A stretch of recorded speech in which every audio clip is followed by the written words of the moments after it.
प्यार से मिलल त ठीक ना तो छीन लेने। जी हाँ, हमनी के बहुत ही बेहतरीन और कमाल के फिल्म जिसका नाम है मातृ देवो भव। वो फिल्म उत्तर प्रदेश और बिहार में चलत था और बढ़िया से थिएटर में सिनेमा हॉल में। फिर वो समझ जाई और वो हमरा घरे आ जाई। देखी हमरा के परेशान कइल बंद कर दी।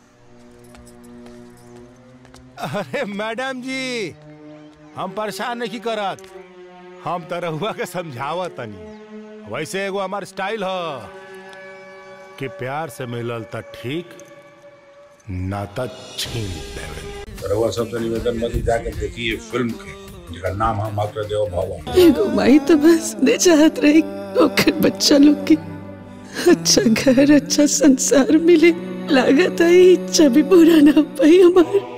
एगो माई के ममता, करुणा, त्याग, विछोह से भरल मातृत्व के अद्भुत कहानी बा मातृ देवो भव।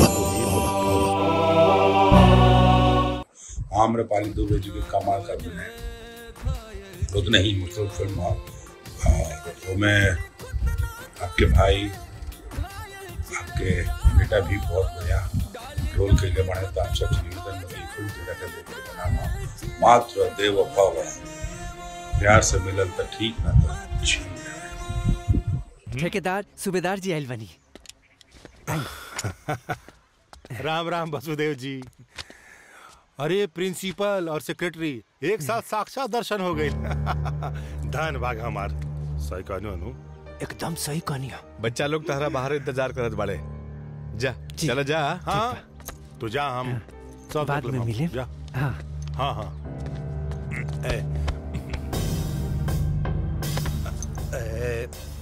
पंडित जी, हम सुनिए कि रहुआ बनारस घूमे गए रही हैं? हाँ, कुछ सरकारी काम रहे। सरकारी काम खातिर हुआ गए रही?